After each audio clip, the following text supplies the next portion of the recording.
ಕೇಂದ್ರ ಸರ್ಕಾರ ಈಗಾಗಲೇ 5 ಕೆಜಿ ಅಕ್ಕಿಯನ್ನು ಉಚಿತವಾಗಿ ನೀಡುತ್ತಿದೆ. ಇನ್ನೂ 5 ಕೆಜಿ ಅಕ್ಕಿಗೆ ನಾವು ಹಣ ಕೊಡುತ್ತೇವೆ, ಕೊಡಿ ಎಂದು ಕೇಳುತ್ತಿದ್ದೇವೆ. ಆದರೆ ಅದಕ್ಕೆ ಸಮರ್ಪಕವಾದ ಉತ್ತರ ದೊರೆಯುತ್ತಿಲ್ಲ ಎಂದು ಸಚಿವ ಡಾಕ್ಟರ್ ಜಿ. ಪರಮೇಶ್ವರ್ ತಿಳಿಸಿದ್ದಾರೆ. ತುಮಕೂರಿನಲ್ಲಿ ಪತ್ರಕರ್ತರೊಂದಿಗೆ ಮಾತನಾಡಿದ ಅವರು, ನಾವು ಇನ್ನುಳಿದ 5 ಕೆಜಿ ಅಕ್ಕಿಯನ್ನು ಉಚಿತವಾಗಿ ಕೊಡಿ ಎಂದು ಕೇಳುತ್ತಿಲ್ಲ.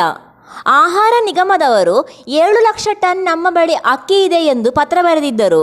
ಹೀಗಾಗಿ ನಾವು ಅದನ್ನು ಕೊಡುವಂತೆ ಕೇಳಿದ್ದೇವೆ. ಆದರೆ ಪುನಃ ಆ ಪತ್ರಕ್ಕೆ ಉತ್ತರ ನೀಡದೆ ಅಕ್ಕಿ ಉಳಿದಿಲ್ಲ ಎಂದು ಹೇಳುತ್ತಿದ್ದಾರೆ ಎಂದು ಹೇಳಿದರು.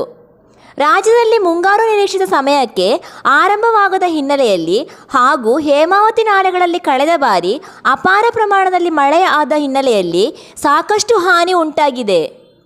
ಅದರ ದುರಸ್ತಿ ಕಾರ್ಯ ಕೂಡ ನಡೆಯುತ್ತಿದೆ. ಈ ಕಾರಣಗಳಿಂದಾಗಿ ಹೇಮಾವತಿ ನದಿ ನೀರನ್ನು ಹೇಮಾವತಿ ಜಲಾಶಯದಿಂದ ತುಮಕೂರು ಜಿಲ್ಲೆಗೆ ತೆಗೆದುಕೊಳ್ಳಲು ಸಾಧ್ಯವಾಗುತ್ತಿಲ್ಲ ಎಂದು ಇದೇ ವೇಳೆ ಸಚಿವರು ಹೇಳಿದರು. ತುಮಕೂರು ನಗರಕ್ಕೆ ಮುಂದಿನ 10 ದಿನಗಳವರೆಗೆ ಬಳಕೆ ಮಾಡಲು ಮಾತ್ರ ನಮ್ಮಲ್ಲಿ ಹೇಮಾವತಿ ನೀರು ಲಭ್ಯವಿದೆ. ಡೆಡ್ ಸ್ಟೋರೇಜ್ಗೆ ಬಂದು ತಲುಪಿದ್ದೇವೆ. ಹೀಗಾಗಿ ಈ ತಿಂಗಳ 25ನೇ ತಾರೀಕಿನ ಒಳಗೆ ಹೇಮಾವತಿ ನದಿ ನೀರನ್ನು ಜಿಲ್ಲೆಗೆ ತರುವಂತಹ ಕೆಲಸಕ್ಕೆ ಮುಂದಾಗಬೇಕು ಎಂದು ಅಧಿಕಾರಿಗಳಿಗೆ ಸೂಚನೆ ನೀಡಿದ್ದೇನೆ ಎಂದು ತಿಳಿಸಿದರು. ವ್ಯವಸ್ಥೆ ಇವತ್ತು ಪರಿಶೀಲನೆ ಮಾಡಿದ್ದೇನೆ. ಏನು ಹೇಮಾವತಿಯ ನೀರನ್ನು ತುಮಕೂರು ಪಟ್ಟಣಕ್ಕೆ ಕುಡಿಯೋ ನೀರಿಗೆ ಕೊಡ್ತಾ ಇದ್ದೇವೆ, ಇದರಲ್ಲಿ ಮಳೆ ಇನ್ನೂ ಕೂಡ ಮುಂಗಾರು ಸರಿಯಾಗಿ ಸಮಯಕ್ಕೆ ಪ್ರಾರಂಭ ಆಗಿಲ್ಲದೆ ಇರೋ ಕಾರಣಕ್ಕಾಗಿ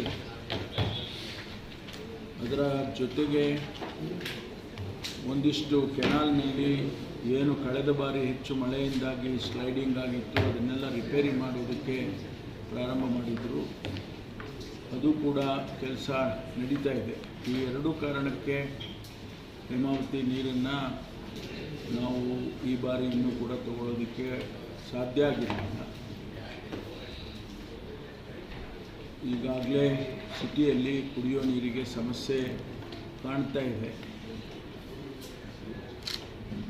ಇನ್ನು ಕೇವಲ ಒಂದು ವಾರ ಅಥವಾ 10 ದಿವಸಕ್ಕೆ ಮಾತ್ರ ನೀರು ಇವತ್ತು ಊರಿನಲ್ಲಿ ಕೆರೆಯಲ್ಲಿ ಇದೆ.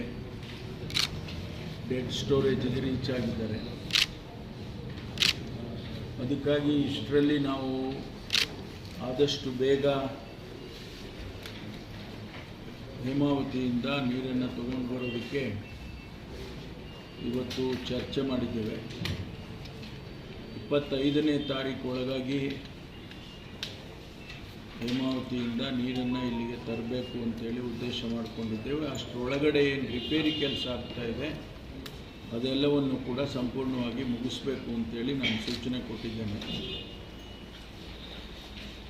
ಎರಡನೇದು ಸರ್ಕಾರ ಗಮನಿಸಿದೆ. ಯಾಕೆಂತಂದರೆ ಈಗ ಮೀಟರ್ ಹಿಂದೆ ಏನು ಟ್ಯಾರಿಫ್ ಕಮಿಟಿನವರು ಇದು ರೇಟನ್ನು ಜಾಸ್ತಿ ಮಾಡಿದ್ದಾರೆ, ಡಬಲ್ ಮಾಡಿದ್ದಾರೆ. ಆ ಆದೇಶ ಈಗ ಇಂಪ್ಲಿಮೆಂಟ್ ಆಗ್ತಾಯಿದೆ.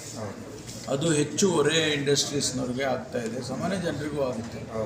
ಹೆಚ್ಚು ಹೊರೆ ಇಂಡಸ್ಟ್ರೀಸ್ನವ್ರಿಗೆ ಆಗ್ತಾರೆ ಅಂತೇಳಿ ಅವರಿಗಾಗಲೇ FKCCನವರು ಸರ್ಕಾರದ ಗಮನಕ್ಕೆ ತಂದಿದ್ದಾರೆ.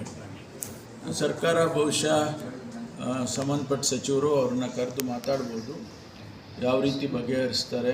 ಒಟ್ಟಾರೆ ಅವರಿಗೆ ತೊಂದರೆ ಆಗದಾಗ ನೋಡ್ಕೊಳ್ತಕ್ಕಂಥದ್ದು ಸರ್ಕಾರದ ಜವಾಬ್ದಾರಿ. ಚೇಂಬರ್ ಆಫ್ ಕಾಮರ್ಸ್ನವ್ರ ಜೊತೆ ಬಹುಶಃ ಸರ್ಕಾರ ಸಂಬಂಧಪಟ್ಟ ಸಚಿವರು ಮಾತಾಡ್ತಾರೆ ಅಂತ ಅಂದ್ಕೊಂಡಿದ್ದೇನೆ.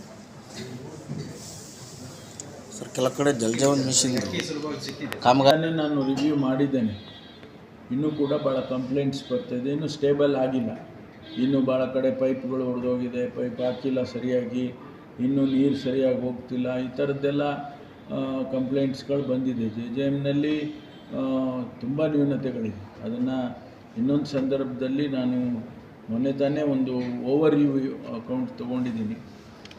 ಅದನ್ನು ಇನ್ನೂ ಹಣ ನಮಗೆ 2,200 ಕೋಟಿ ನಮ್ಮ ಜಿಲ್ಲೆಗೆ ಅಲೊಕೇಶನ್ಸ್ ಕೊಟ್ಟಿರ್ತಕ್ಕಂಥದ್ದು, both government of India and state government ಎರಡೂ ಸೇರಿ. ಖರ್ಚಾಗಿರೋದು ಬರೀ ಒಂದು 180 ಕೋಟಿ ಖರ್ಚಾಗಿದೆ ಅಷ್ಟೇ ಇಲ್ಲಿವರೆಗೆ. ಅದಕ್ಕೋಸ್ಕರ ಅದನ್ನೆಲ್ಲ ರಿವ್ಯೂ ಮಾಡ್ತೇನೆ, ಮಾಡಿ ಆದಷ್ಟು ವ್ಯವಸ್ಥಿತವಾಗಿ ಭಾಳ ಮಹತ್ವಾಕಾಂಕ್ಷಿ ಯೋಜನೆ ಇದು. ಕುಡಿಯೋ ನೀರು ಅಂತಂದರೆ ಎಲ್ಲರಿಗೂ ಮುಟ್ಟೋ ಅಂಥದ್ದು. ಅದಕ್ಕಾಗಿ ಅದ್ರ ಮೇಲೆ ಆದ್ಯತೆ ಮೇಲೆ ಅದನ್ನು ರಿವ್ಯೂ ಮಾಡಿ ಕ್ರಮ ತೊಗೊತೀನಿ. ಸರ್, ಈಗ 2 kg ರಾಗಿ ಜೋಳ ಎಲ್ಲಿ ರಿಕ್ವೈರ್ಮೆಂಟ್ ಇದೆ ಅದು ಆಪ್ಷನಲ್. ಅದು ನಾವು ಅದನ್ನೇನು ಫೋರ್ಸ್ಫುಲ್ಲಾಗಿ ಮಾಡೋಕ್ಕೆ ಹೋಗ್ತಿಲ್ಲ. ಒಂದು ವೇಳೆ ನಿಮಗೆ ರಾಗಿ ಬೇಕಂದರೆ ರಾಗಿ ತೊಗೊಳ್ಳಿ, 2 kg, ಜಾಸ್ತಿ ಕೊಡೋದಿಲ್ಲ. ಅದ್ರ ಬೆಲೆನೂ ಜಾಸ್ತಿ ಇದೆ. ಜೊತೆಗೆ ಜೋಳ ನಾರ್ತ್ ಕರ್ನಾಟಕದಲ್ಲೆಲ್ಲ ಸ್ವಲ್ಪ ಜೋಳದ ರಿಕ್ವೈರ್ಮೆಂಟ್ ಇದೆ. ಅವರಿಗೆ 1 kg 2 kg ಕೊಡ್ಬೋದು. ಅಕ್ಕಿನೇ ನಾವು ಹೆಚ್ಚು ಕೊಡ್ತೇವೆ. ಅನವಶ್ಯಕವಾದ ಗೊಂದಲ ಸೃಷ್ಟಿಯಾಗ್ತಿದೆ. ಕೇಂದ್ರ ಸರ್ಕಾರಕ್ಕೆ ನಮಗೇನು 5 kg ಅವರು ಮುಫತ್ತಾಗಿ ಫ್ರೀಯಾಗಿ ಕೊಡ್ತಾ ಇದ್ದಾರೆ, ನಮ್ಗೆ ಇನ್ನು 5 kgನ ನಾವು ದುಡ್ಡು ಕೊಟ್ಟು ಕೊಂಡ್ಕೊಳ್ತೀವಿ, ಕೊಡಿ ಅಂತ ಕೇಳ್ತಾ ಇದ್ದೀವಿ. ನಾವು ಅವ್ರನ್ನ ಫ್ರೀಯಾಗಿ ಕೊಡಿ ಅಂತ ಕೇಳಿಲ್ಲ. FC ಫುಡ್ ಕಾರ್ಪೊರೇಷನ್ನವರು ನಮಗೆ ಕಾಗದದ ಮೂಲಕ ಇದೆ, ನಮಗೆ 7 ಲಕ್ಷ ಟನ್ ನಮ್ಮ ಹತ್ರ ರೆಡಿ ಇದೆ, ಕೊಡ್ತೀವಿ ಅಂತೇಳಿ ಪತ್ರ ಬರೆದ್ರು 13ನೇ ತಾರೀಕು. 14ನೇ ತಾರೀಕು ಇಲ್ಲ, ಕೊಡೋಕ್ಕಾಗೋದಿಲ್ಲ ಅಂತ ಬರೀತಾರೆ. ಯಾರು ಅವರಿಗೆ ಸೂಚನೆ ಕೊಟ್ಟರು ಕೊಡಬೇಡಿ ಅಂತೇಳಿ. ಇದರಲ್ಲಿ ಏನು ಆಹಾರದಲ್ಲಿ, ಕುಡಿಯೋ ನೀರಿನಲ್ಲಿ, ಇದರಲ್ಲೆಲ್ಲ ರಾಜಕೀಯ ಮಾಡಬಾರ್ದು. ನಾವು ದುಡ್ಡು ಕೊಟ್ಟು ಕೊಂಡ್ಕೊಳ್ತೀವಿ ಅಂತ ಹೇಳಿರೋದು ಬಿಟ್ಟರೆ ನಾವು ಫ್ರೀಯಾಗಿ ಕೊಡಿ ಅಂತ ಕೇಳಿಲ್ಲ. 5 kg ನಮಗೆ ನಾವು ಹಣ ಕೊಟ್ಟು ಕೊಂಡ್ಕೊಳ್ತೀವಿ, ನಿಮ್ಮ ಹತ್ರ ಸ್ಟಾಕ್ ಇದೆ ಕೊಡಿ ಅಂತ ಕೇಳಿದ್ವಿ. ಕೊಡ್ತೀವಿ ಅಂತ ಒಪ್ಕೊಂಡು ಪತ್ರ ಬರೆದ್ರು. ಆಮೇಲೆ ಕೊಡೋಕ್ಕಾಗೋದಿಲ್ಲ ಅಂತ. ಸರ್, ಈಗ ಬೇರೆ ಕಡೆ